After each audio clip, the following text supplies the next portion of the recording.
it just started. Oh, that's new. Usually YouTube makes me confirm before it starts, but now I'm just gonna go ahead and do it. Hello, friends. Actually, let me move my mic closer. Hello, friends. It's been a hot minute, hasn't it? It's been a hot minute, hasn't it? Alright. So, you may or may not know this, but I moved. That's why I've not been around, because I've been moving. I've painted these walls. I have a incredibly messy bedroom over here where I have not finished moving stuff, as you can see. But yeah, it's been fun times here. I've been working and doing schooling and moving in, and it's just all been quite a lot. But we here now, we out of it, we in it, and I wanted to do a bit of streaming tonight, just cause I have free time finally. So, welcome to Disco Elysium. Disco Elysium is not very describable.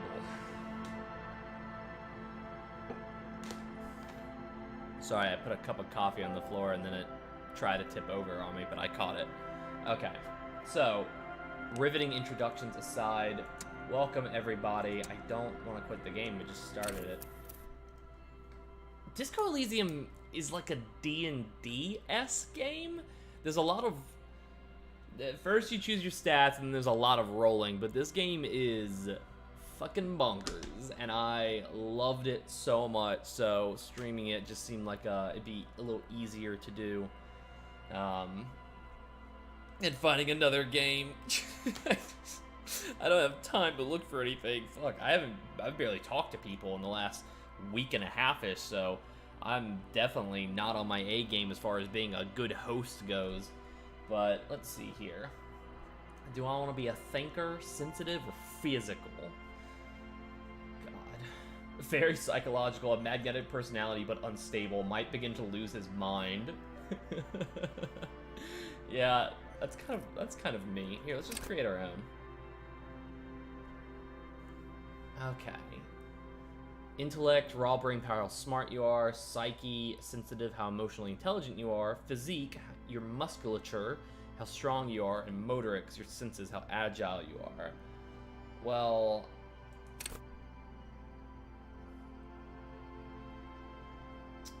I would say we could just go for a 3-3-3-3 build. Be average at just about everything in this world has to offer, but I don't want to do that. I think it'd be funnier. Hold on, let's just do it this way. Jesus. Intellect 5, Psyche 1, Physique and Motorics average. Oh Christ. I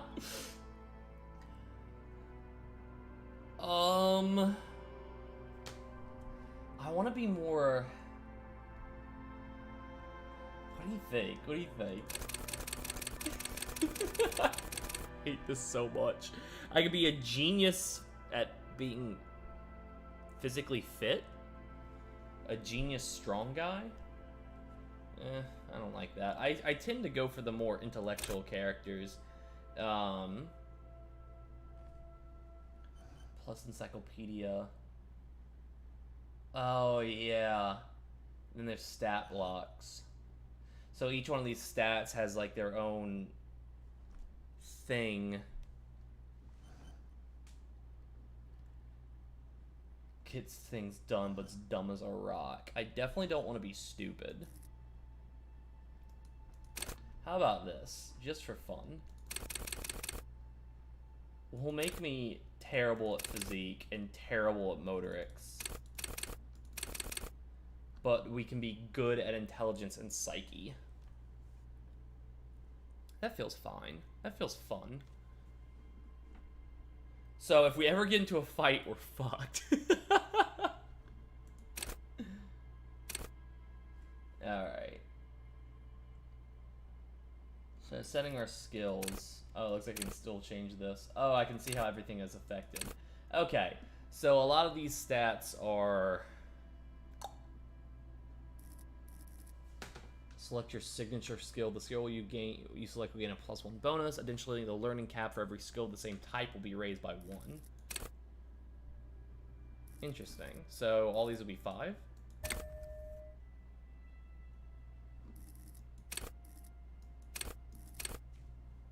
Oh, yeah. Okay, so all of these would be 5 then. I don't want to do authority.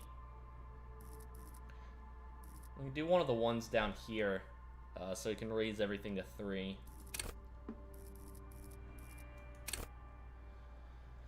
Wield raw intellectual power, deduce the world, call upon all of your knowledge, produce fascinating trivia, practice the art of persuasion, enjoy rigorous intellectual discourse, play the actor, line detect lies.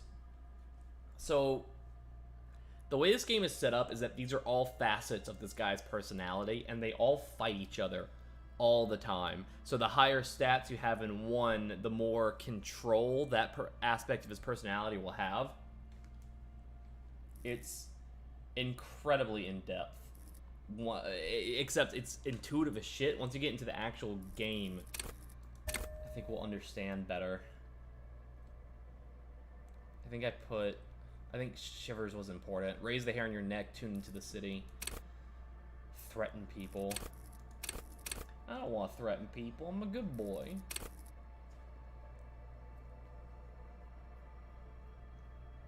So, with this, since this is a 4, it starts at 4, but I can also raise it by 4. Since this is 2, it starts at 2, and it can be raised by 2 when you level up. I should probably stop explaining and just get into it.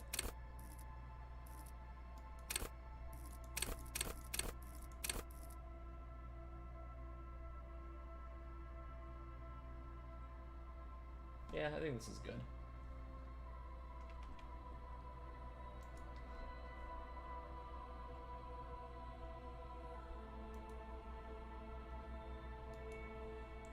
Alright, give me 1 second, guys.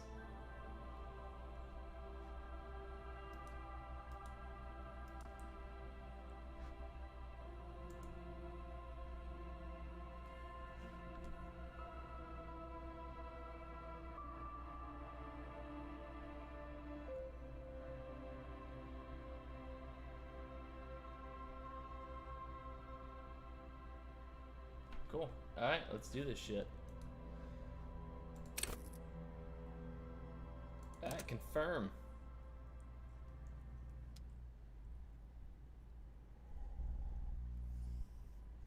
The Furies at home in the mirror. It is their address. Even the clearest water, if deep enough, can drown. Wow, now I'm by fast. This game used to be called something about the Furies? So that was the point of that. Nothing. Only warm primordial blackness. Your conscious ferments in it. No larger than a single grain of malt. You don't have to do anything anymore. Ever. Ever? Never, ever. Never, ever, ever? Never, ever, ever, baby. Simply keep on non-existent. An inordinate amount of time passes. It is utterly void of struggle. No ex-wives are contained within it. Was that about the X something? An awareness creeps up on you. A mass lies hidden in your dead angle, soaking in some lurid acidic sauce. It's bloated and shameful, a pool of meat surrounding you. This is a terrible line of questioning, and it will only lead to more awareness of the meat thing. No, I want to know about the X something. Ex-love. Ex-tenderness. It is foolish of you to resurface to the loss. Not after all the damage you suffered to get here. Some of it irreversible. Stay. Sail with me through the abyss of pelagic zone. Alon Z never let me go. Right. Nothing down to fuck all borough.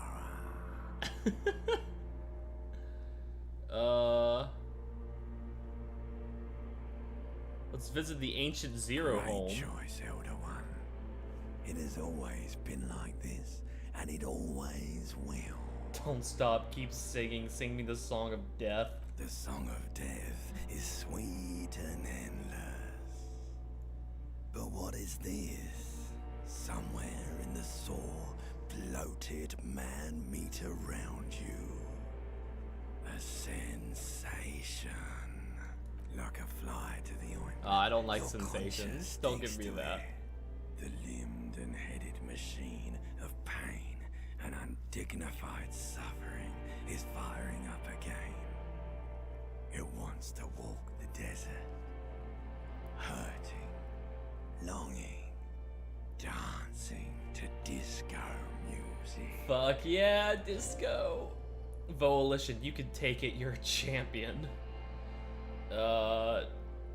Okay, with my volition says so. Wait, hold up.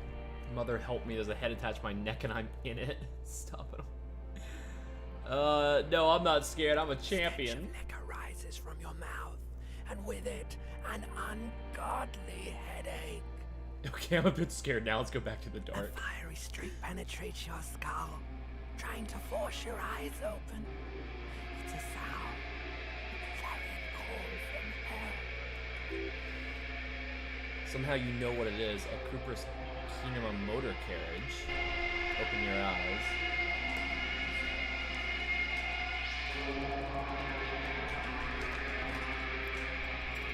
Oh, good.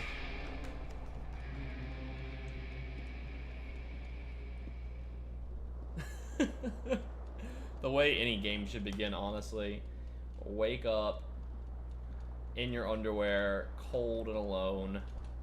Let's see, what is this? The magnum-sized bottle of Commodore Red is empty.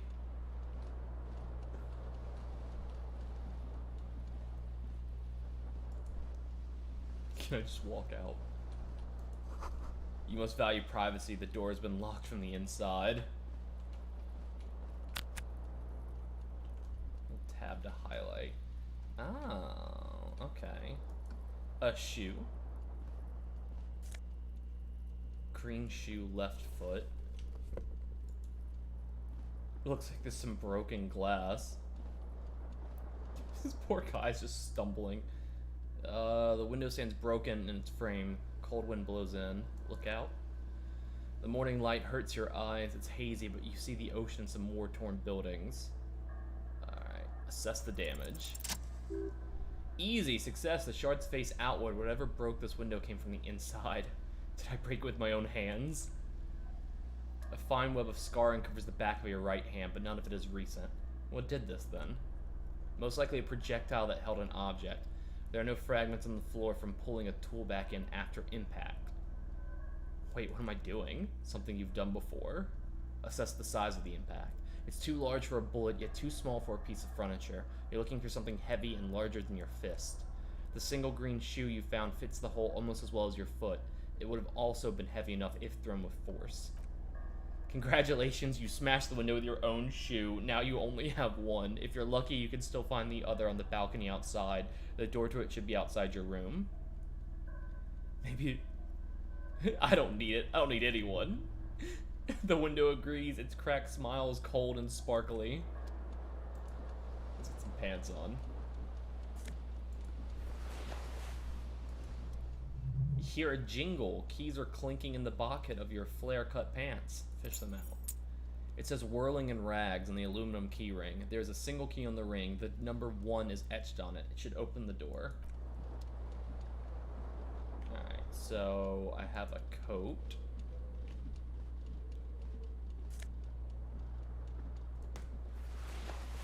Wearing a blazer and no shirt. Let's get this tie. Come on. The fan has 2 chain pull switches. One ends in a tiny fan, the other in a light bulb. A truly horrific necktie has somehow attached itself to one of the blades. Or has it been consigned there as punishment? You feel as though this creature is your friend and wants to reattach itself to your neck so that you may continue your adventures together in this strange world. Crap. Oh, it's a low check. I'm going for it. You reach out to grab the chai, but what is this? Diffused, radiating chest pain. Doom comes over you. This is bad. Feels like sharp stones grinding in your chest and keeping you from moving for quite a long time. Still ongoing. Now's a good time to start worrying. Finally, the pressure recedes. You find yourself covered in a cold sweat and trying not to move, hoping it will keep you from dying. Pull on the fan. The blades come squeaking to a halt. It should be easy to reach the tie now. Ah, I'm a failure. Oh no, it's happening again. You didn't catch it. Now there's a numbness in your left arm, plus half your chest. Grab your arm. It's worse this time. Maybe you should stop trying to catch the tie. Still happening. Definitely worse than last time. Finally, the stabbing recedes. You could try doing it again to see how painful it gets, but you would probably die. Now it's locked. I can't get the tie. So eventually we'll get enough experience points so we can put a skill into something. And then once we do that, anything we put a skill point into, we can revisit the check. So we can come back for the tie. It's not lost forever. Conceptualizations, but -1 suggestion. The door doesn't work. A mirror hangs above a bent and broken sink. In a fierce discharge of masculine energy, someone has ripped half the faucet off. Hot water sprays from the base and steam covers the mirror. You cannot see yourself, just the outline of a man. Suddenly you realize you have no memory of the face that awaits you there, underneath the soft vapor. Really? Nothing? Really? All recollection of this person, who you are, the people in your life, and even the world you're in has drowned in a sea of blood alcohol. Jesus fuck. This is no mere night of drinking. It was a deluge of world-ending proportions. Wipe the mirror. As you slowly reach your hand toward the surface of the mirror. Inland Empire. Abort. You clearly have not thought this through. You won't like what you see there. And you will never unbecome it. Maybe I should touch it first. Make sure there's nothing wrong with my face. Yeah, there's definitely something wrong with it. What? What's wrong? Where to even begin? There's this bloatedness, then the swollenness. It's like there's an upholstery of alcohol underneath your skin. I'm sorry, touch your nose. Bet you are. Your nose feels like a small balloon in the middle of your face. It hurts when you honk, and it doesn't appear to be particularly tiny nose either. Not with all the drinks it's absorbed for you. At least my tongue's okay. Touch your tongue. It's not. It's swollen and snail-like, wiggling between your fingers. Wipe the mirror now. Behold! You have no idea who this thing is, do you? Of course I do. It's some kind of superstar. I think I'm a superstar. It also appears you're also dead. There's clearly rigor mortis on your face. Or wait, is that an expression? Are you trying to make an expression with that face? Why? I think I'm making it because I'm a superstar. Please stop. It's horrible. You're scaring yourself. No, this is what superstars do. Keep making the face. Okay, try to stop. Nah, man, this is what superstars do. You can't, can you? It's like it's not even voluntary anymore. You have worn that grin into your face and now it won't come off. What does it even mean? What's the emotion you're trying to convey? I think it's suggestive. I'm afraid it's meant for the ladies. I've been insinuating that I'm vaguely sympathetic. I think I'm kind of pulling it off too, in a sad has-been kind of way. There's some charm to it. It's an expression of pain. I think it's meant for the ladies. Please promise yourself you are never going to try it on any ladies, whatever happens. I promise, lie. You liar, you can't even tell the truth to yourself. Go ahead, try something. Oh wow. These are not gonna happen. Alright, dig deep into your mind to locate the source of the expression. Ah! Like the rest of you, it comes from a bad place somewhere in your past. That's all you need to know. Alright, try and stop it from happening. Nope.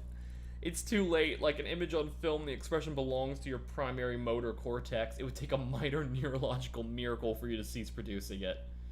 Alright, let it be.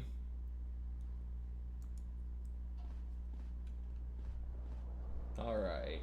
I can't grab the tie yet. I can... This reel-to-reel tape player's still on, rolling empty. Looks like someone tore out the tape while the song was playing. Jesus Christ. Come on, buddy. There you go. Yeah, there you go.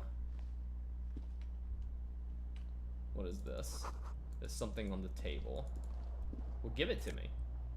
Ooh, 40 cents. 40 real. And it told me my shoe was on the balcony, so let's go get it. Yep, there it is. I don't know how the hell it got here. That's the broken window, right? What is this? A gust of briny wind washes over you. I got the other shoe. What do these shoes do? +1 composure, -1 savoir-faire, -1 oh god. Then here's all the bonuses I get. What is savoir-faire? It is... It looks like sneaking. I now have a total of 0 sneak ability. Oh, what's happening? Smell of the sea makes you dizzy. Ooh, secret task complete. Find your other shoe.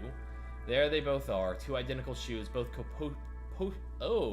capociously green and indiscriminately snake-skinned, reunited on your feet like 2 baby crocodiles. How do they fit? Good. They're balanced, comfy. Feels like the only good thing about you right now, truth be told. Jesus fuck. The only good thing about me is my shoes. Oh, that's so depressing.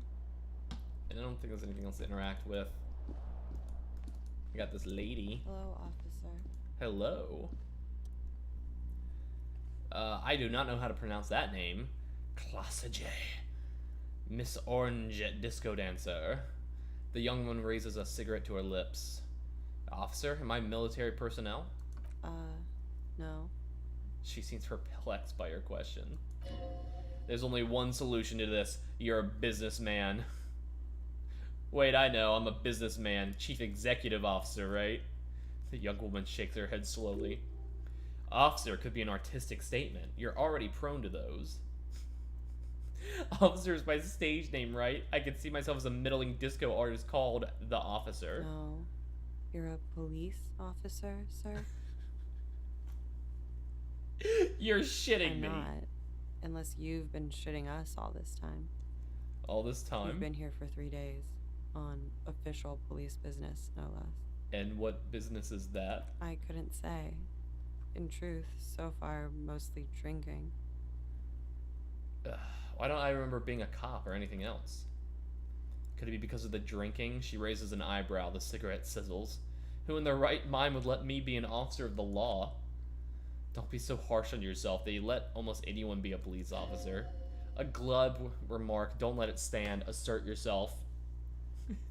Actually, I can see why they would entrust me with the law. I have the right character. A fondness for contradictory statements. No, I throw my shoe out the window and I deduce this from the direction of the shards. No, I get these little tidbits of information sometimes, little facts like trivia. It gives me a detective-y vibe. Of course, she pulls on her cigarette. She remains unconvinced. Try the expression on her. Let her know you want her. Physically. Oh, God. The words have already left your mouth. I want to have fuck with you.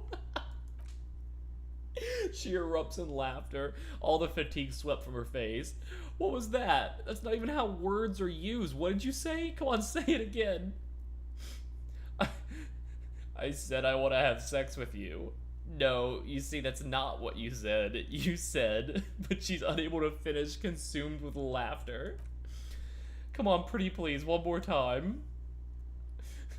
I said I want to have fuck with you. Goddamn right you did, you crazy asshole, you.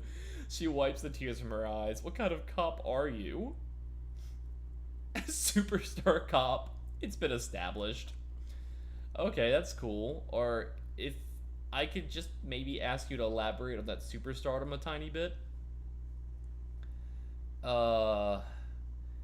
It means I'm a bloated old drunk with sideburns and disco pants. If I don't have a joke up my sleeve, it's on me. Nah, it's too depressing. I sincerely think I'm a superstar. I have certainly been entertained. Thank you. Whatever you are, you should stick to it. Otherwise, she extinguishes her cigarette. It's gonna suck for you later when you have to interrogate me. What? And for the record, no, I didn't do it. Oh, okay. Well, case closed on that one. She didn't do it. Hold up now. The door's closed. Try the handle. The door can only be... Why am I doing this? Knock. There's no answer. Perception. You hear the shower being turned on somewhere inside. A tremendous loneliness comes over you. Everyone in the world is doing something without you. Beauty, don't abandon me on this ugliness. Why are you doing this? Don't do this to me. The door is mute and indifferent. Your despair is a joke to it. Knock again. Still no answer. Knock again much harder. Still nothing. Alright, I'll leave. Oh, yeah. I'm gonna play this guy as an absolute fucking mess. I could... Oh, yeah. This is what we're doing now.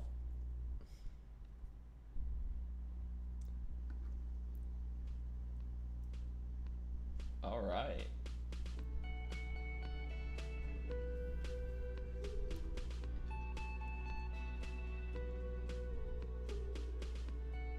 Okay. Let's talk to this guy. Gart, the cafeteria manager. Stop it. Why, Carter? Stop what? A man in his late 20s stands behind the counter, inspecting a stuffed seabird. As you approach, he gives you a sideways glance and looks down again. That was disdain in his eyes. Even now, he is purposefully ignoring you. Looks like he's not a fan. What's wrong? Don't like the officer? Oh no, you're a hero. A real hero, cop. Could the massive property damage upstairs have anything to do with this? So not only am I a cop, but I'm also a hero. Yes, you are. A real decorated hero. Ooh, what did I do? What did you not do? First, you took the body down. Then you solved the murder. Then you didn't trash my hostel room. Maybe you even negotiated the strike. Oh my god, I did all of those things? No, you see, actually, you didn't. You haven't done anything even remotely useful since you got here. What have I been doing then? Have you seen me around? No, I haven't seen you around. Not always here. He looks down again and keeps plucking at the bird. Look at the stuffed bird. Competent work of taxidermy. The white and brown seabird lies among piles of coasters and drying mugs. One of its wings is broken. The man is trying to mend it. Looks like the bird was ripped off the shield that was used to mount it, most likely on a wall. This is a great skua. The seabird is the symbol for the discovery of the Enceladian Isola, the part of the world you are in right now. Jesus. Something about it makes you feel bitter. That's the great skua, right? Look, your buddy is over there. He looks at the doors where a man in a bomber jacket is tapping his foot on the floor. Why don't you go and talk to him, okay? I'm a cop, and I talk to whomever I please. He pretends not to hear you, concentrating on the bird instead. Are you the bartender? No, I'm not the bartender. I'm the cafeteria manager. You look like a bartender. That period of my life is over. Not everyone who stands behind a counter is a bartender, okay? I'm the cafeteria manager. What's the I difference? have 3 cafeterias to manage. 3. Sylvie tends the bar here, not me. I'm only standing in. Where did the Sylvie go? She just, you know. His eyes dart from left to right. The man isn't lying, but he is hiding something. She just what? So now you're a cop? Forget it. Alright, rude. Let's see here.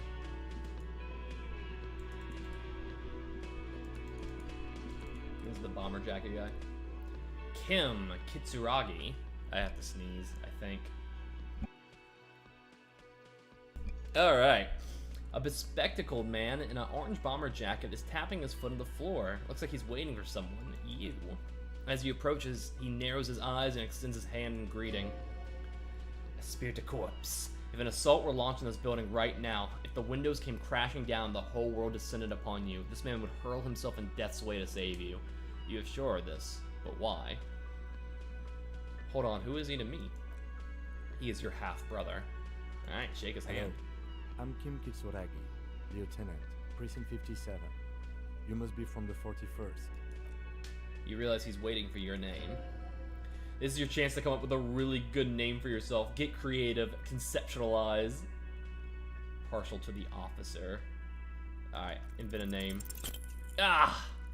Raphael Ambrosius Cousteau. It's very cool, but would I come out like a douche if I call myself that? No, you won't. Raphael Ambrosius Cousteau is one classy name, and you're one classy cop. Say it. My name is Raphael Ambrosius Cousteau. Yes. Well, He doesn't even process what you just said, just moves on. Not for a moment does he believe that's your real name. He casts it aside as an intradepartmental joke or particularity he doesn't understand. it looks like we had a little scheduling error on Sunday. Saturday too, actually. Have you had time to talk to the manager here? What he means is he has been trying to meet up with you for 2 days, but you've been otherwise occupied. You mean him? Yeah, I just talked to him. If you don't mind, we should talk to him again. Ask him for a rundown of the area. Now that I'm here as well. I understand the scene is out back, right?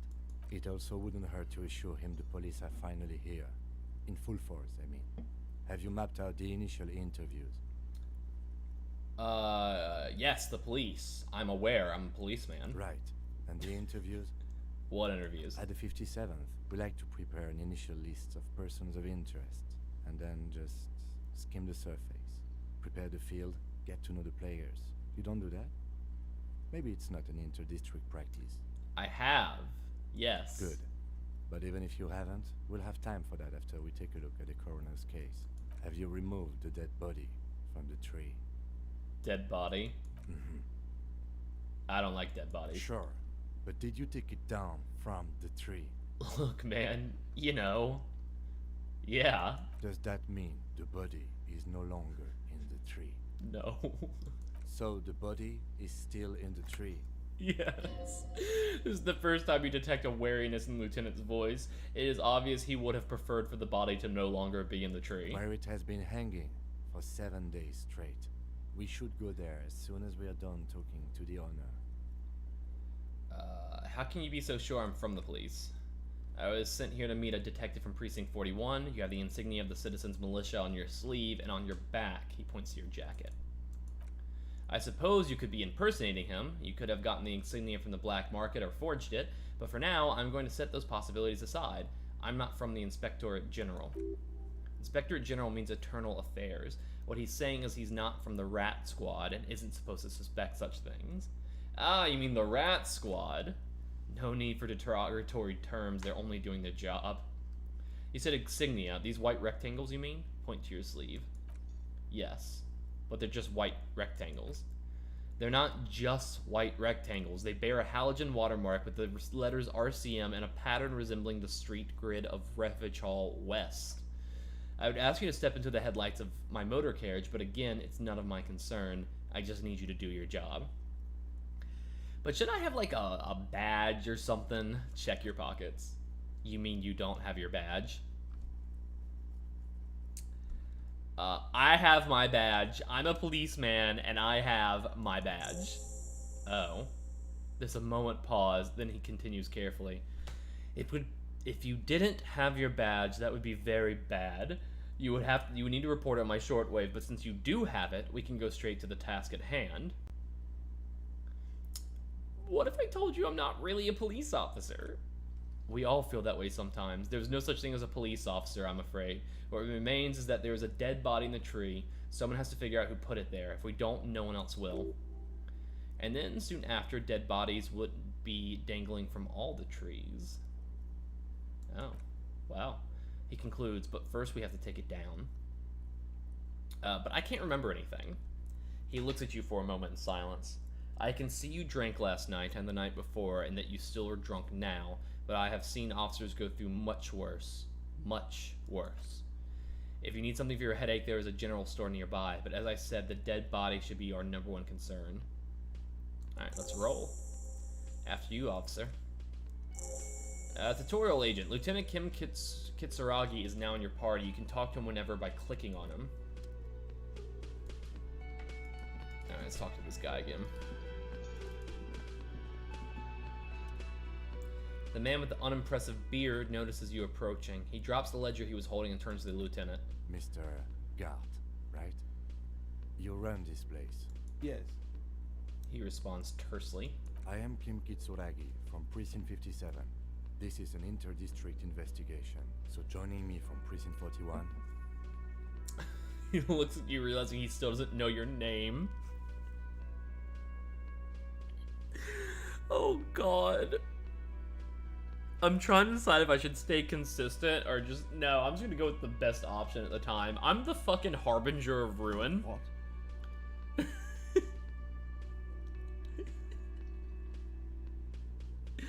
The gloaming, I am it. I have no idea what that means. I have been to the precipice, cafeteria manager. I have seen the end. What is this? A joke to you? Is this what you get when you call the police now? This guy? Yeah. You've been waiting This for guy. a week here. Sir, I understand your concern, but we are here to do a job. And for us to do it, I need you to stay calm. I'm gonna turn up the game volume. It's a little low for me. Hopefully it's not that low for you guys. Where's my audio settings? Jesus Christ.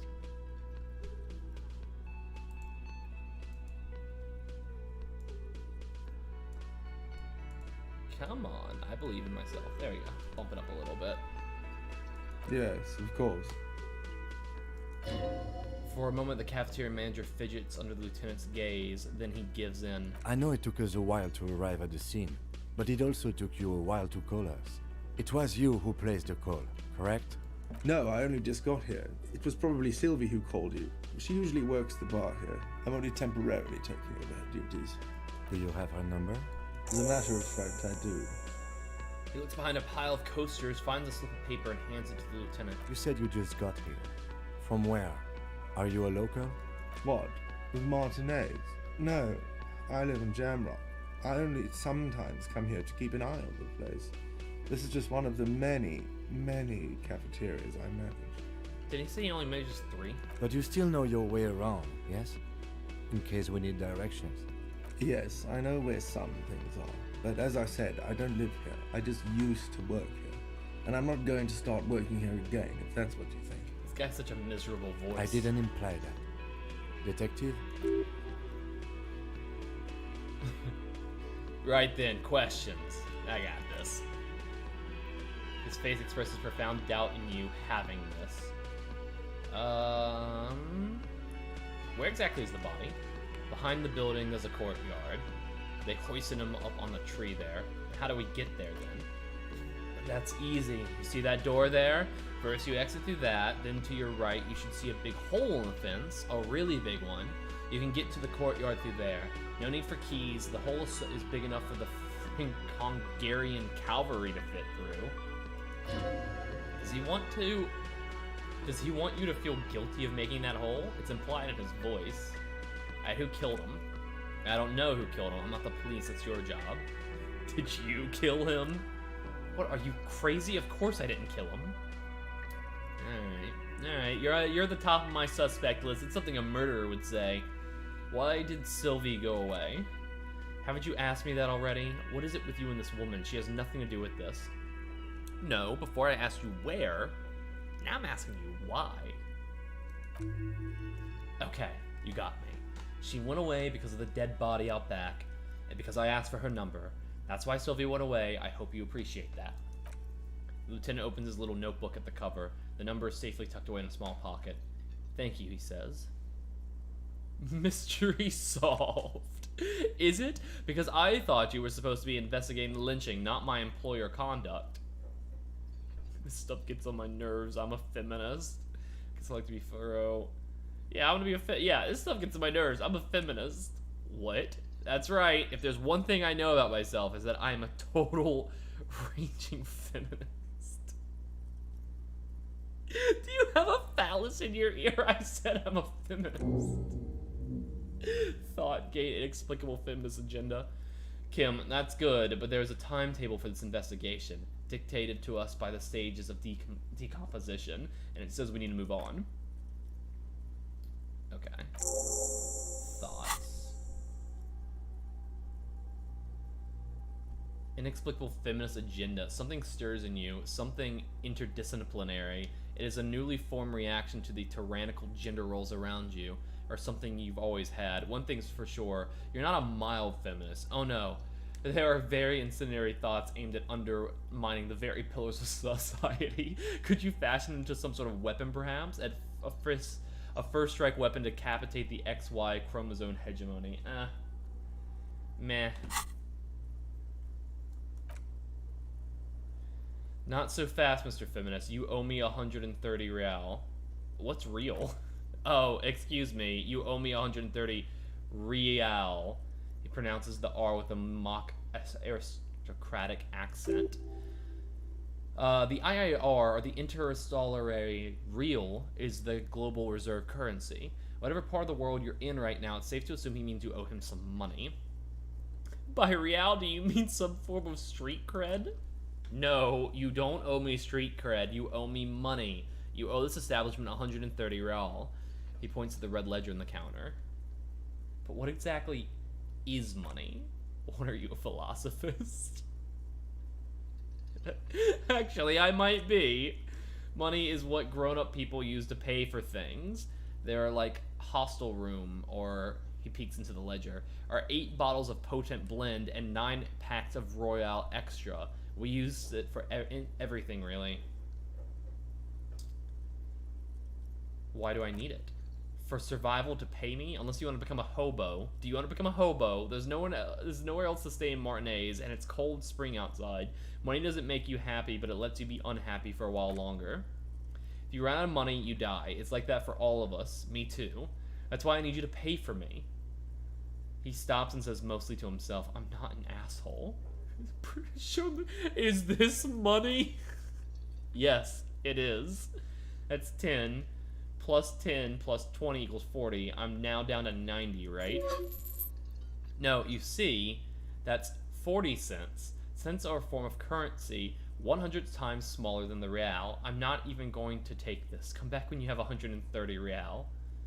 100 times smaller? Yes. But that's horrible. It is. He stands silently looking at the coppers in the counter.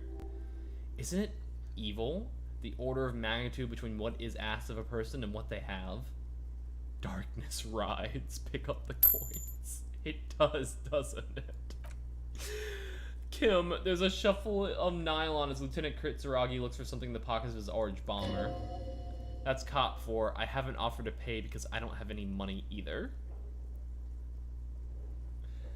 So what do I owe this place for? Let's see. He dramatically turns a page in the ledger. 3 nights at a tariff of 20 real comes to 60 real. Then there's the window you annihilated. The hole in the window was the first thing I saw when I came to work, so don't try and tell me you didn't. That will be 40 real in damages. Another thing you've annihilated is half the bar. You've run a tab of 30 real. Actually more, but we'll round it down to 30 for your hard work and maintaining the stability and order of Revachol. That's 60 plus 40 plus 30. 130 real, and yes, real is still money. You're under arrest. You're under arrest. You can't arrest me. I haven't done anything. Oh god. Sylvie incident known. Inexplicable feminist agenda engaged. Authority put this man in his place. Did someone order a vague, farcical reading of the law? More than one pops into your head. I wonder what Sylvie had to say about this. You've made... Refusal to aid an officer of the peace. You are impeding me from carrying out a murder investigation with your inane request for money. But it's not inane. You owe me money. It is crude of you. A man has been killed. File a request for compensation with Station 41. We need to work now. Okay. You'll only have to pay for the window and the drinks. That's 70. I'll get the rest from your stupid station. I have no memory of drinking them. I'm not paying for the drink. God, how douchey can I get? Yes.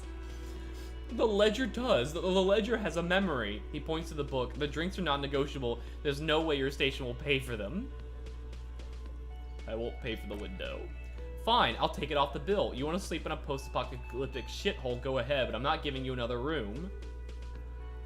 Goodbye and thank you for your cooperation. Leave. Don't thank me. You still owe me 30 for drinks. If you don't have it by tonight, I'm not letting you back up there. He points upstairs. That's enough now, sir. Good day. Wait, don't I have 40 real? Or no, the 30 is the actual... Oh, it's the dollar. I have 0.40 real. By the way, where is home? The address is coming up blank, and this place sure isn't it. Do I even have one? But you've been at this hostel cafeteria for only 3 nights. Where were you before? You had to be somewhere. I don't know. Up on Marvel Hill? Up on Marvel Hill? Why did you just say that? Lieutenant Kitsuragi, do you know a place called Marvel Hill? No, he thinks for a moment. But isn't that an expression, not a place? An expression? A saying. Up on Marvel Hill, a great high place, one that is impossible to climb back to. That doesn't sound like somewhere you could stay if you're out of money. Can I trace the way back somehow to the exact street, the exact number on a building? You can try. Run the addresses in your head when you get the time. Maybe a street or apartment will appear.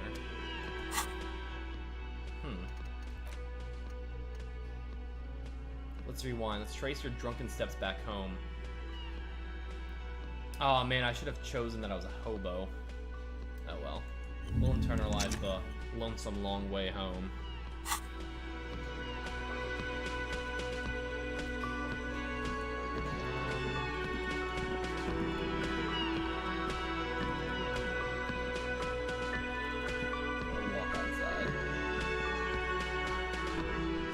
Actually, my character has a high intelligence. He's just a fucking moron. Well, he has a high intelligence. He just doesn't have his shit together. So here, intellect 4, psyche 4, physique 2, motorics 2. So he sucks, actually, at anything physical. I thought it'd be apt because he's fat as shit. Alright.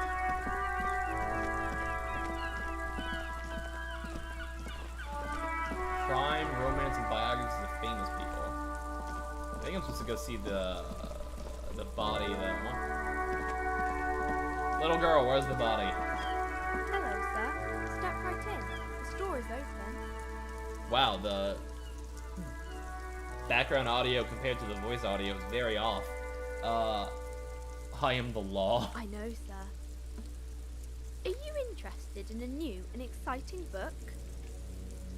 Can I turn up your I'm interested in you talking louder. Voiceover volume up. What kind of store is this anyway? It's a bookstore, sir. We sell books, postcards, and some board games. It's called Crime, Romance, and Biographies of Famous People. Whoa, whoa, whoa, whoa. Hold your horses, little girl. What is a book? That is a book. They have stories inside them. It's like someone told you a story in a really long letter. What's a postcard? A postcard is a small cardboard picture. You can write a few words on the other side and send it to your friend or beloved. She's unfazed by your questions. She would consider it impolite to point out any perceived weirdness. What's a board game? Board games are like little games on a table, made to pass the time. There are several different ones, but sailors here mostly buy cards. Interesting, My pleasure. thanks. Anything else you'd like to know? Is it okay if I ask you some questions? Okay, sir. I'll try to answer any questions you have. I hope they're about books. What is romance? It's the type of book where there's a rich lady and she has to choose between the good man and the bad man. She smiles at the thought, perhaps imagining herself in that situation. Or there could be a story about a poor lady getting a rich man. It's about a man and a lady business, sir. What about a poor man getting a rich lady? It happens, but usually the guy gets rich in the process, or should actually be rich himself, but has lost his family property unjustly, like during the revolution or something. I see. What about when both men are bad? These are not very common. You can't have a choice between a bad and a bad. Nobody wants to read a story like that. What if it's written well? Well, maybe then it's fine. Maybe if the lady then decides not to pick either, because she doesn't need a bad man. Yeah, that would be interesting. What about when everyone is poor? That's really not a proper romance story. That's more like everyday life. Yeah, poor people are boring. Sometimes you have to write about real life things. Not in romance books, sir. These are about nice and pretty people, and everyone is happy in the end. What about a book where the man and lady business doesn't work out at all? I haven't read many of those. Maybe you should ask Mom? Yeah, you think she has one about an excruciatingly painful breakup? I don't think it's a romance story if the main characters break up. Though, she pauses, trying to figure out the appropriate answer. Oh, Christ. No, think about it. One where they plunge into a torrid spiral of pain and recrimination, only it's really long and drawn out. Scarred for life, phantom limb. No? I don't know. She looks at you with puzzlement. Doesn't ring a bell? I'd ask your mom. Yes! She knows books, definitely. What was that? An idea for an unfinished novel stuck somewhere in your forebrain? You clearly have issues you need to address. That's enough romance for me. I had other questions. What is your name? My name's Annette, sir. My mom, her name is Placence. She owns the store. She's inside minding the register, or organizing the stock. The girl gazes at the window, then suddenly jolts, her eyes wide as for calling something. Feel free to step in and browse our wares. And you're standing out here in the cold because... I'm signaling that the store is open. Otherwise, people might not know. They'd miss out on crimes, romance, and biographies of famous people. A sudden gush of wind turns the pages of books on the counters. She covers her face, smiling, but she's cold. You're cold. Can I help in some way? Kind for you to offer, sir. She doesn't know what else to say. What could you do to help her anyway? I could help by brutally dismantling the free market. Thank you, sir. I'm glad to help out Mom with the store. She doesn't seem to understand a word you said. Shouldn't you be at school or something? I do studies at home, and at the moment, I have to help Mom keep this place running. Isn't going to school more important than this? Mom says it's necessary to do both, because it builds character. Mom says a proper worker is dutiful. That's how you get ahead in your life. You succeed. How's the business going? Mom says it's peachy. She was a little afraid at first. There's talk about this home being cursed. Behind her, the windows have been boarded up. You sense the boards creaking, twisting for a second, and some kind of doubt in her tense shoulders. Cursed? In what way? Cursed in a way that makes them say that no business has ever thrived here, sir. They all go... She's looking for the right word. Ass up. I wouldn't say it like that, but I guess so. This sounds rather serious. I should probably look into this. Narrow your eyes and look through the creaking boards on the window. Kim, we can go into the bookstore and ask about the case, but I don't see much to look into here. The lieutenant makes a note in his notebook. Yes, please do look at our wares inside. The postcards and board games you asked about are also in there, sir. How does this curse manifest itself? It does not manifest itself in any way. It does not exist. I liked it better when you were asking about romance novels. But Kim, the plasmic manifestations? No such thing. The lieutenant stands at your side, stern and serious. Anything else you want to talk about, sir? What do you know about the other failed businesses? Nothing really, sir. Mom doesn't allow me to sneak around in the back rooms or the cellar. I don't really know what's in there. Enough about the curse. For now. Annette looks at your shaved, prickly chin. It distinctly contrasts with the oily mutton chops that surround it. Maybe I can tell you about some of the books instead? What is this crime business? Crime fiction is about murders or burglaries or things like that, and the work of a policeman or private detectives who's trying to solve a crime and catch the criminal. Wait, no, not crime fiction. And you know what crime is? It's that bad. Crime is a deviation from the law punishable by either a civil or criminal sentencing. It's what the law prevents. Why would anyone want to read about crime? It's exciting to people, I guess. They get to imagine dangerous things, and it's kind of like a puzzle, where you can guess who the criminal is or how the good guys are going to catch him. I'm a policeman myself, by the way. The law, as I said. You don't look like a policeman. She examines you as if trying to find something policeman like. Well, what does a cop look like, then? Didn't mean to offend, sir. Sorry, sir. It's just that you don't look like Dick Mullen. She points to a book cover on which you see a strapping Vespertilian officer. He stands grimly over the bodies of a dead woman. Wow, look at that guy. I'll never be as good as Mullen. Jeez. This man the chat on the screen. I have the chat nearby on my phone. And yeah, this game did get like every award known to man. Bacon's right about that. God, I look so bright. What if I turn off my lights? Well, I just look super dark. I do. God, there's just no winning, is there? What if I turn on that light? Oh yeah, that looks bad. What is with the? What's with the glare on my webcam? Sorry, I moved it since I moved into this new place. The paint job is a lot more reflective than the paint that I had before. That doesn't look too bad. I might keep it like that for now. What is that weird glare though? It's gonna piss me off. So yeah, the paint's a little bright. Oh my god. Sweet Lanta. It just took the cover off. Holy Christ. I look like a fucking ghost. We'll just pop that bad boy back on, and I'll have to tweak the settings later. I put it on right. Cool. Yeah, that looks okay for now. Stop moving though. I used to be exactly like that Mullen guy, but then I decided to live a little. What's that mean? Oh, you know, cut loose, raise hell, blow off steam. And everything's better now, sir? No. Why is that? A man can never be truly happy with who he is. Oh, okay. She blinks at you, not knowing how to reply. I shouldn't have said that thing about Dick Mullen. You know, nobody actually looks like that guy in the picture. That's just a stupid fantasy of a man. She looks at Dick Mullen, frowning. Dark, arrogant, violent, likely overcompensating for something. He isn't even drawn right. He isn't even drawn right. That's not how human shoulders work. The perspective is all wrong.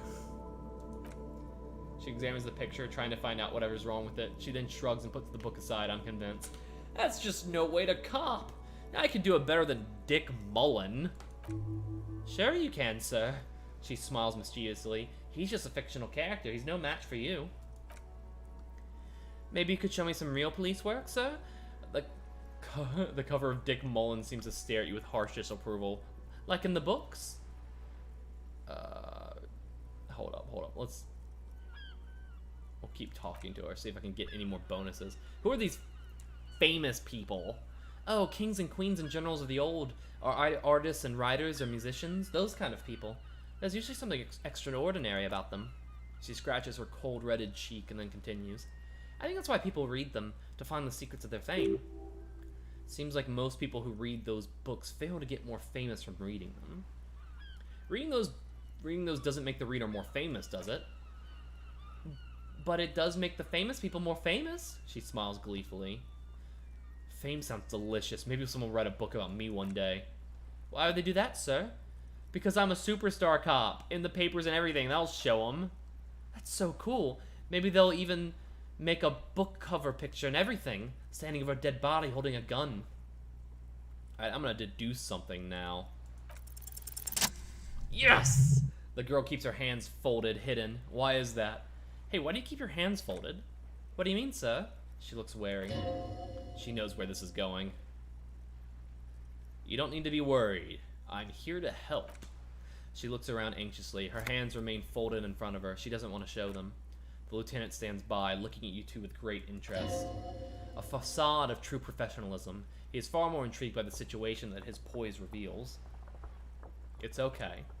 She brings out her reddened hands. Her nails are frayed, nearly chewed down to the flesh. You bite your nails. And you knew this from me keeping my hands folded? She shoots you a suspicious glance. It's super simple for a detective such as myself. Well, that proves nothing. Anyone could do an easy deduction like that. Her eyes flash with defiance. She's not impressed. Want more? Bet I can figure out why you bite your nails. I got a few reasons in mind. She nods, half provocative, half enthusiastic. You're uptight because of your mother and the pressure she's putting on you. Dismay flickers in her eyes. Maybe so, sir. Okay, I know it's a bad habit and I shouldn't. Either way, another ace deduction by the #1 detective in town. It was okay, sir. She's still got a rebellious streak. There was more that can be achieved here. Ask her to do the same. You think so? Fine, do better. Do something about me. You're quite sober, she snaps back quickly. Lieutenant does not flinch at the comment. He does not flinch even a little bit. He is intensely not flinching. It takes effort. I'm also sad. My head hurts. Wait, how do you know I'm usually not? Because you usually aren't? I'm also sad and my head hurts. I'm sorry, sir. She looks at you in the eye, sympathy gleaming in her face. I hope things get better soon. There she stands, swaying on her feet, assaulted by the early spring breeze. She smiles at you. The whole situation suddenly feels familiar somehow. There's something you're missing. What are you missing here? Why does this feel familiar? Because you know each other. She's been talking to you so openly because you've talked before. Hang on, so you know me? We've met before? Yes, I stand in this spot all the time. You've been running around all week without a shirt on, sir, telling people about being a star or something. I don't really understand who these stars are. Did I ever talk to you? Of course. Stopped by a few times. You certainly look better than the last time I saw you. Yeah, I doubt that. No, you don't have party eyes anymore. Lieutenant slowly, ever so slowly realizes something. Party eyes. Yes, of course, that makes sense. I'm not surprised children have seen you running around with party eyes on, he thinks. Not at all. Party eyes? You know, like a cat in the dark, all big and wide-eyed. She giggles at the thought. It certainly looks odd on a man. The swiveling eyes of a loony drug addict, that's what she meant. You were probably gurning too. Fuck yeah, you should get some party eyes right now. Snap those sequins on you, boy. Does that mean I've been partaking in narcotics? Oh, baby, that's not what you have to worry about. Worry about the important thing. So, why didn't you tell me you knew me to begin with? I didn't know I had to do that. She looks puzzled. Thanks, I've learned something about myself today. I'm glad I could help you, sir. Alright, see you around, Annette.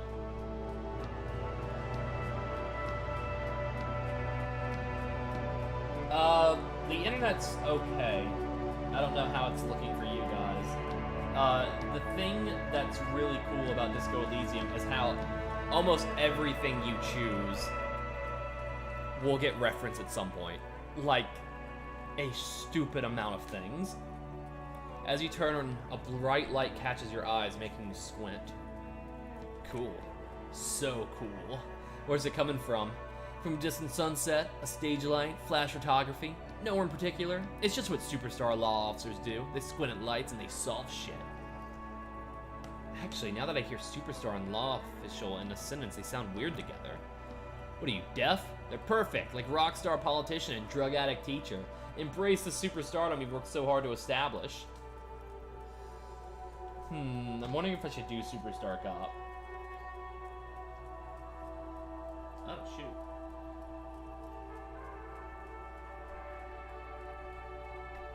Sorry, my roommate's texting me. I think she's found a table. God, I want to be a superstar because I think it's funny, but I also want to do the cop of the apocalypse that I don't think you can do both, though.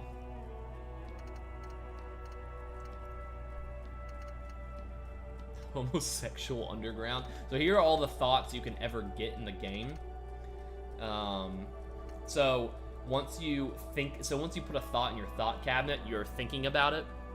And once a thought has reached max, it becomes a part of you. So that becomes just, instead of something you can just discard away, you've thought about for so long, it is now a part of you. So if I thought about inexplicable feminist agenda for too long, it would be a part of me. I'd never be able to get rid of it without using it as a skill point. And it would change some dialogue in certain scenarios.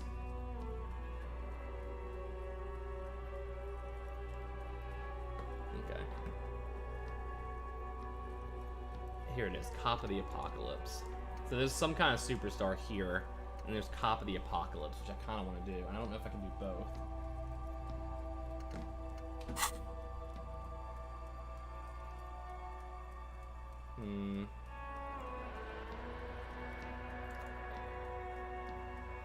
Whatever, we'll do it. Yeah, it's me. I've been establishing my superstardom hard lately. Yeah, you have. You're a big dick cop. Dick Mullen. Salam Rocky Phi. Badass on the edge disco top. Time to recede into a ludicrous fantasy world. Here we go. Camera. Lights. Wait, was that about a ludicrous fantasy world? Yeah, you know, beneath it is just heartbreak, a pulmonary tract infection, God, arteriosclerotic disease. This is where you just say action and reconceptualize all of them. Reinvent as the world's first celebrity police officer. This is the beginning of your legend. Fuck it. Action. With a sudden flash, the world freezes around you, and you along with it. An iconic monochrome solution, a black silhouette against a raster-sized orange world. It's on. So now I have some kind of superstar. This makes my logic -2 while I'm thinking about it.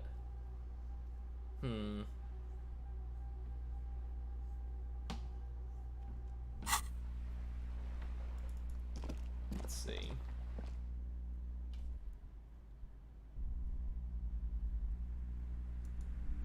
Hello, lady. Welcome to Crime, Romance, and Biographies of Famous People. My name is Plaisance. Be welcome. And please take responsibility for the energy you bring into this space. Before we go on, you seem to be well off enough. Can you give me some money? I feel like there won't be an opportune moment to ask later. Sir, don't be ridiculous. I certainly will not give you money. I would be doing you a grave psychic disfavor. One has to earn one's success, even if one is a police officer. Handouts are nothing but manipulation. All they do is make you dependent. Certainly there are good things to be said about dependence.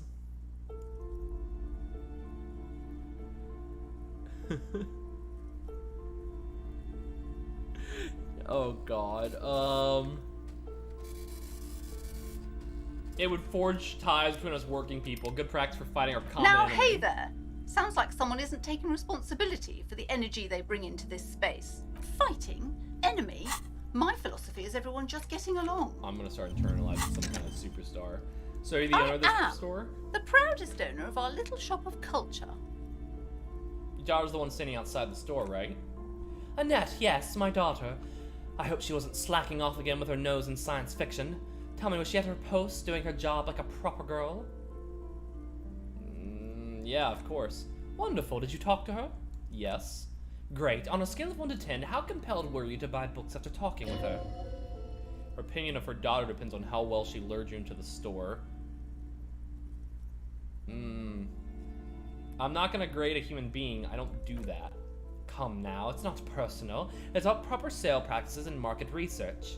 I expect an answer. 10. She's certainly very polite and helpful.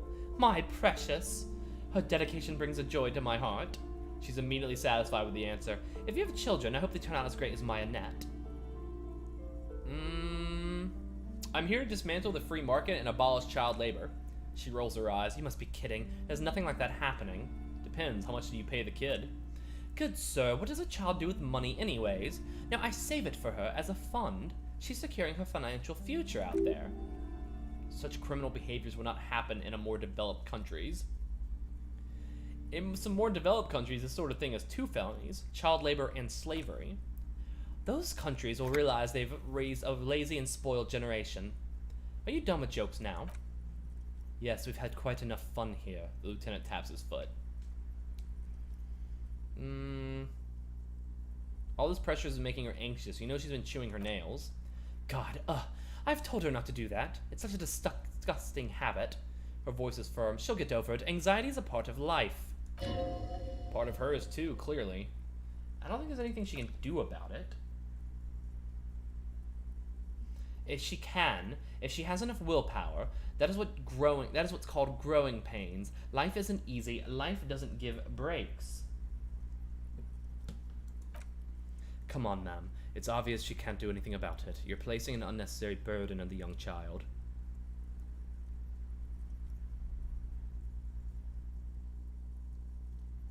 That is true and obviously the will of the market, but maybe make an exception for your daughter. She stands stiff and severe, silently fuming. 10 or so seconds pass without change. This is a person coming to terms with a new reality, one where they are wrong. It's not easy. She's looking for one, but there simply aren't any good arguments for being an asshole. All of a sudden, she exhales sharply. Her shoulders slump down. Oh no, she mutters. Hold on, I need to invite her inside and apologize. She must be freezing out there. There, she returns with a nod. I don't know what to say to you. My husband, he tries to teach me business lessons. I have what my mother called a dull mind. All this stress. She stops, but her mouth keeps moving. Sounds like both the husband and the mother treat her the way she treats Annette. You're like Annette to your husband and your mother. Oh. She nudges her glasses nervously. Well, my mother was horrible, of course, absolutely perverse energies around that person, but my husband... She shakes her head. My husband is completely different, of course. She told me she doesn't go to school anymore. She's been too busy helping me here, so she studied at home this trimester. This is a temporary solution, of course. I assure you, I of all people understand the importance of education. She will be back in the school the moment the store takes off.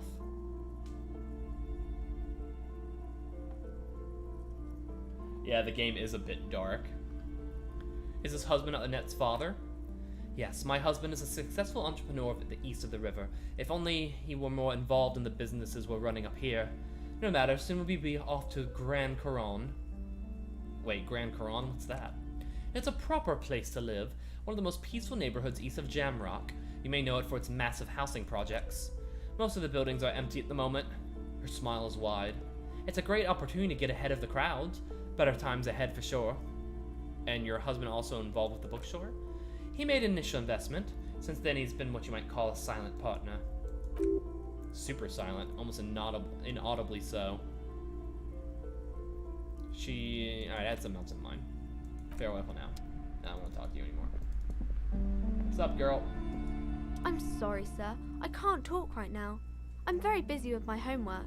I have so much homework now. You just can't win. Out of the rain into the gutter. What are you doing now? Math. It's really difficult, like, really. They say you need it to get rich. Better than standing outside in the cold, I guess. Suddenly she perks up, remembering something. Oh, I found something while you were away. What is it? I thought this would fit you. She gives you a hat, almost exactly like the one Dick Mullen wears in the covers. Like, thanks for helping me out. Not me, the city, I mean. Like a detective does. It's a... Okay, I get it. I can look just like Dick Mullen, except I'm an actual police officer. Yes, I bet it looks really good on you. Really serious. Right, I have to get back to this homework now before Mom notices. Man, this is hard. Alright, see ya, Annette. Dick Mullen hat plus 1 encyclopedia. Oh, fuck yeah. I love that. Alright, let's leave.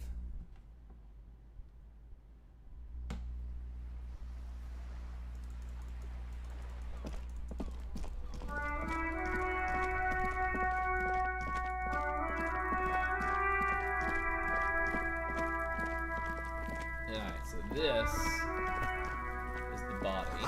Smells like spoiled meat and curled dairy. A human being decomposes.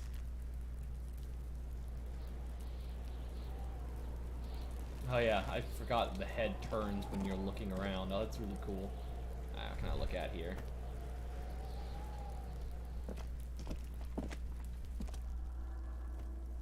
There are several footprints in the mud left by work boots. Anywhere from 6 to 12 pairs have walked here. What kind of boots? Heavy workers' boots with reinforced toes and hobnails all over the yard. Isn't this something that an industrial worker would wear? Visual calculus. Get an exact count. Maybe more than 12? No. 8 pairs of boots have shuffled back and forth in the mud. Go over them one by one. 1. Standard work boot. Steel reinforced toes. No. 46. 2. Standard work boot. Steel reinforced toes. Number 44. 3. Hobnailed work boot. Steel reinforced toes. Number 43. 4. Standard work boot. Number 45 or 46. Wait, which is it? You don't know. It's a miracle you could tell the prints apart as is. The coal must have preserved them. Count more. 5. Another standard work boot. Steel reinforced toes. Number 44. 6. An aberration. Light as air, even pace. Same make of boot, but number 41. Male or female? Impossible to tell. Could also have been an adolescent. The gait is underdeveloped. I'm pretty good at this, ain't I? You're not bad. It's as if the whole world darkens. Everything else is a thin film of unimportance to it, and the tracks burn in the middle of it in a strange, beautiful way. Count the rest. 7. The glowing outline of a standard work boot, number 46, but the imprints are twice as deep as the others. The weight exceeds 200 kilograms. 8, and yet another standard work boot, number 44. There's an aberration in the pattern of the sole, however. The right sole is smoother, more worn. How many? The lieutenant has been tracking your eye movements. 400 million. He looks through the holes in the mud. I counted 20. I take it's less than that. I never got the hang of it. Hyperopia. He points to his glasses. Do you see anything out of the ordinary? Point. Light step. Number 41 shoe. A woman or a kid? Could be a woman. Okay, how do you know? He knows it's hard to discern sex from a person's gait. I don't. Understood. Anything else? A heavy one. 200 kilogram imprint. 200? He thinks for a moment. Could it be the combined weight of two people, one carrying the other who's tied up? Let's say it's a heavily built dock worker. A heavily built worker carrying a similarly built, soon-to-be-dead man. He's right. 200 kilograms of living weight is unlikely. One of them was carrying him over. Possibly, yes. The lieutenant marks something down in his notebook. An aberration. One soul is smoother than the other. Interesting. Let's name it the odd soul. Do you have any ideas, Lieutenant? Someone operating a workbench with a pedal? Like a joiner at the harbor. Or maybe a drummer. He regrets it the moment he says it. So one of the people we're looking for is a drummer. No, it's not. Forget I said it, we're not looking for a drummer. He raises his index finger. Perhaps it could be a driver. A driver would wear out their right shoe before the left. The accelerator is on the right. Interesting. If only... God, come on. I was actually thinking the same thing. He doesn't seem to hear you. Looking south toward the traffic jam instead. The machines are silent. The engines are all turned off. We should keep our eyes open around the traffic jam. See whether anyone strikes out as a potential suspect. Seems prudent, no? Yes, prudent. How old do you think the tracks are? A week, maybe? 7 days would fit the time frame provided to us by the caller who reported the hanging. It's not impossible. How do you know? I pulled last week's forecast for the coastal Revachol. 7 days below freezing. The day before, the day of this hanging, was the last warm day. Correct again. Sub-zero temperatures would preserve the tracks in a good state. The commotion here could have taken place a week ago. What do you think happened here? What do I think?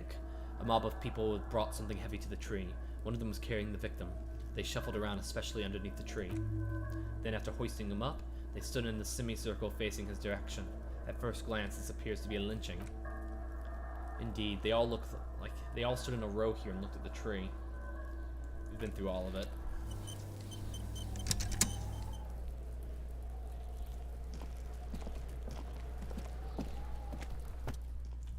The hanged man. The corpse looks at you with bulging white eyes. The face around them does not look human. It's swollen and ready to burst. His lips are fish-like and his tongue like a ball gag in his mouth. You seem to be holding your breath. Look down. Cargo belt twists his neck in an unnatural angle. The body below appears stiff. It's letting out an ungodly rot. The smell of seeps in even through clenched nostrils. God, what is that? Why is it so bad? Active decay. The lieutenant raises a white piece of linen to his nose. It's okay to throw up, officer. No one is judging. Let go of your nose without throwing up. Ah, this smells repulsive. It pushes in from your mouth. More instant and more familiar than anything you'd expected. More fever than odor. It fills your mind, flushing you within. Try to walk away.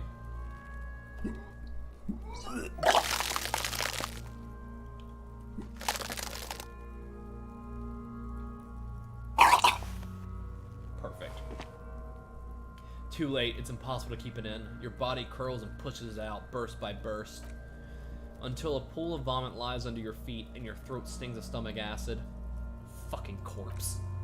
Lieutenant hands you a blue checkered handkerchief. Keep it, he says. I don't need your pity. It is not pity. You should wipe your mouth after vomiting. He pockets the handkerchief. The hangover is clearly making this worse for you. You could use ammonia to clear your head. Okay, where do you get ammonia from? There's a frit nearby, east of the hostel. They usually have a small apothecary. If they don't, he points to the greenhouse. There's a greenhouse here, and a gardener with a wheelbarrow on the corner of Whirling and Rags. If she works here, she might have something for the smell. Alright. Having the ammonia as a modifier to the endurance check. Modifiers make checks easier and allow you to retry them. Okay, so we gotta come back. Damn, zoom. You can zoom out far. Hey, lady. The RCM in Martinez? What can I help you with? Sound surprised. We don't see a lot of police around here. That's all. I have some questions for you. Of course. What can I help you with? My partner told me you have some ammonia. Can I have some? Sure, I'm done with it. Go easy on that stuff. It gives me a terrible headache. We need directions. Of course, where to? I have to run, leave. Of course, I won't hold you back. She wipes her brow with the canary yellow gloves. Her gloves. You get the feeling that you need them. You have a dead body to deal with after all. One more thing. Can I borrow your gloves? Sure, keep them. I have another pair. She hands you the rubber gloves with no visible annoyance. Thank you. Oh, cool. +1 interfacing. That.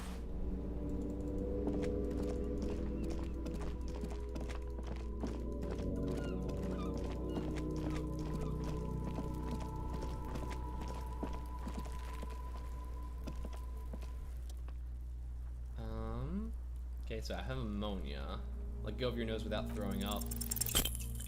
The ammonia only makes it worse. The combination forces tears out of your ducts. You manage to keep it at once. Second time, not so much. God damn it.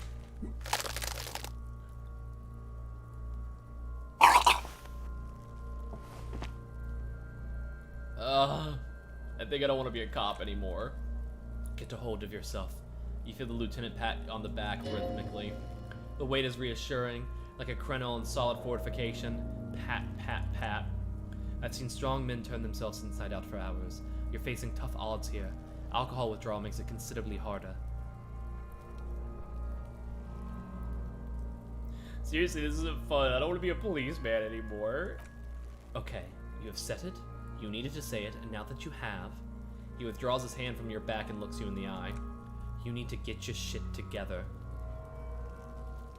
But my shit already is together. No, it's not, officer. But I don't want to get my shit together. Then the world will turn away from you and leave you behind. Fuck. Okay. We should go talk to locals. Find something else to do while the wind changes. It's pretty bad right now. Give it a half an hour. Get yourself together, then come back and have another go. Volumetric shit compressor. Alright, we can internalize this.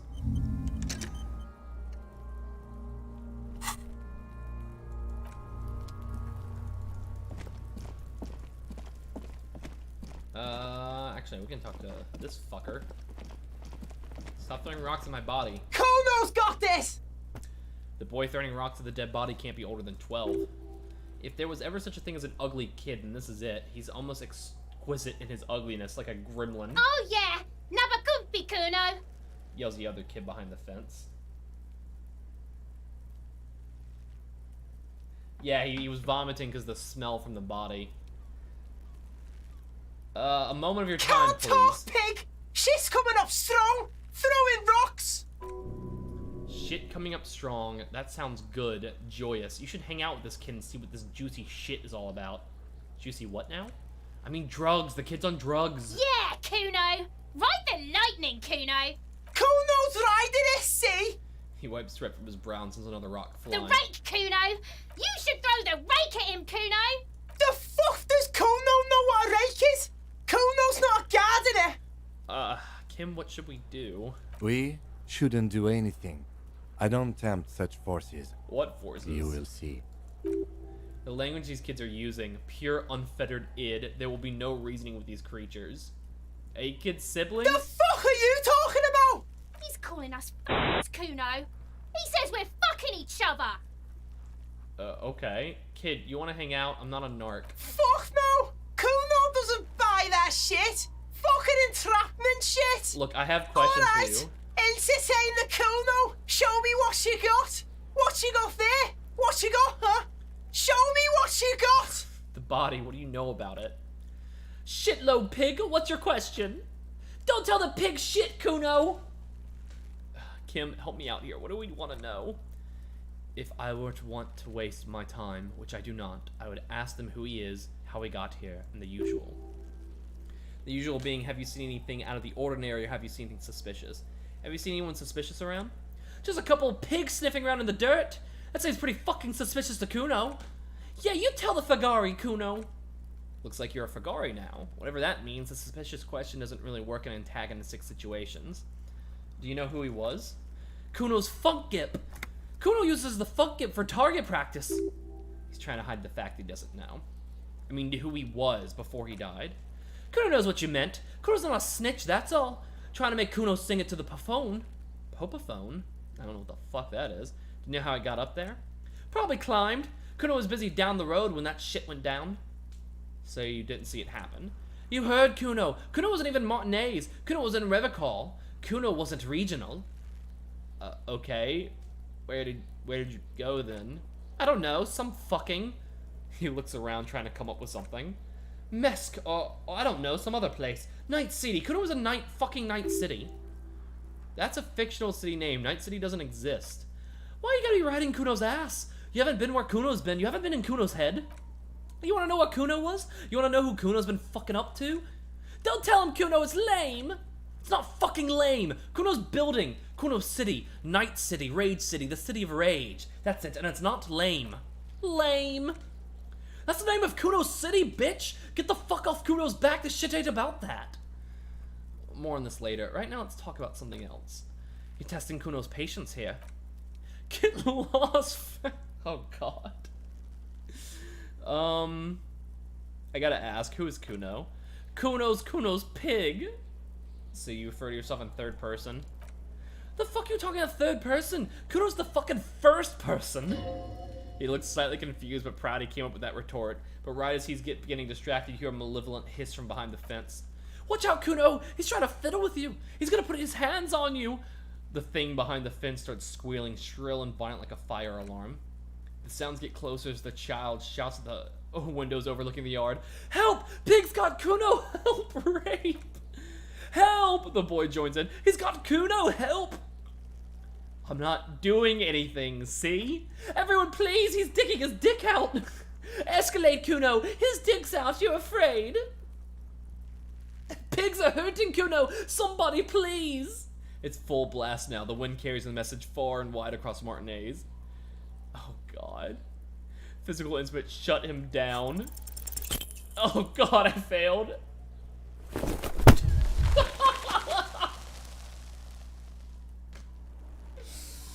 Oh fuck. You didn't shut him down. Your fat fist didn't meet his target. Said it pulled you down with it.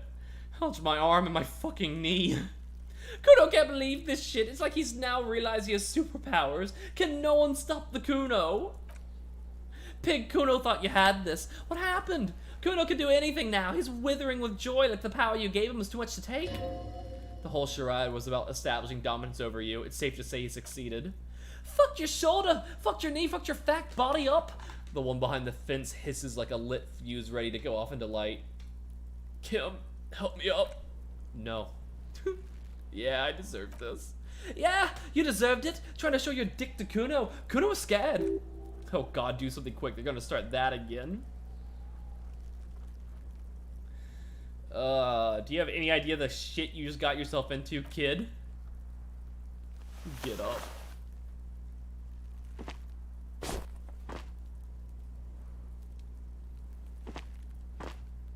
Kuno's clearly gonna beat the shit out of you again. I told you not to tempt such forces. Now how about we go and do something worth the public's time? No, okay. Look! See? It's the fucking war pig! Try not to knock yourself out! Jesus Christ.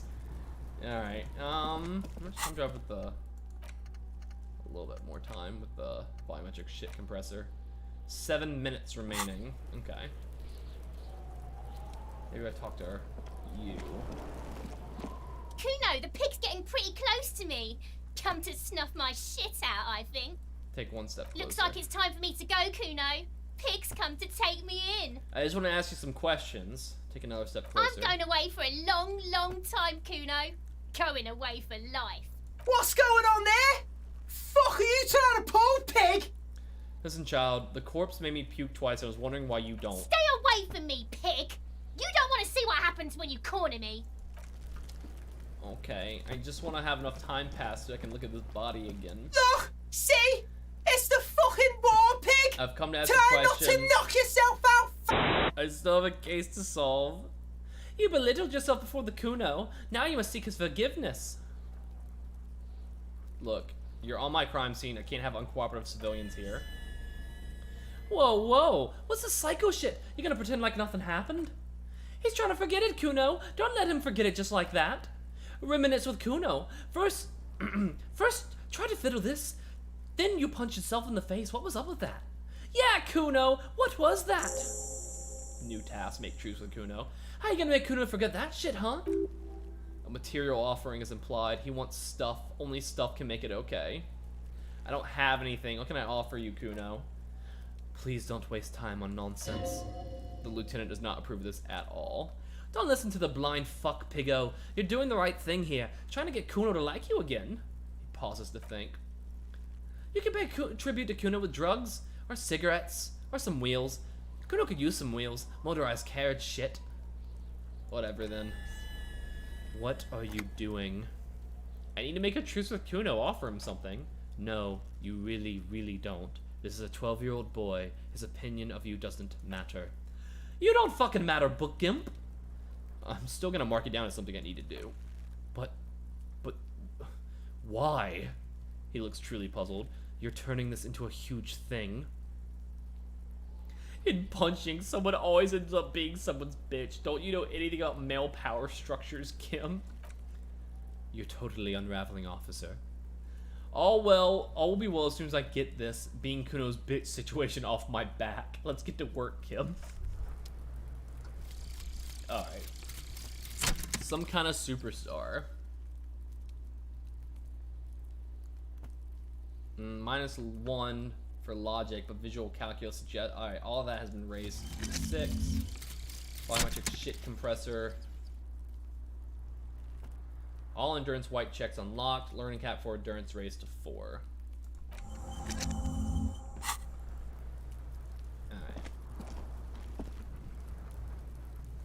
Alright, I think I'm actually going to end this one here. I know it's early. I usually go on for a bit longer than this, but because I haven't done this in a while, I haven't talked this long non-stop, my throat is starting to hurt, and I don't want to fuck up my throat. So, I'm going to stop this for now, and we will come back and check out this dead body at another time. Alright. Alright, guys. It's been a lot of fun. I really enjoyed this game. Let me know if you guys enjoy it. We'll keep going with it. If not, we'll move on to something else. It's no big deal. We still got a body to look at, and still got a mystery to solve. Who did the fucking murder? No. I don't know. Probably God or something. Anyways, guys, I'll see you later. My throat is giving way, and so is my voice, so I'm going to drink water and not talk for a few minutes. So, bye, everybody.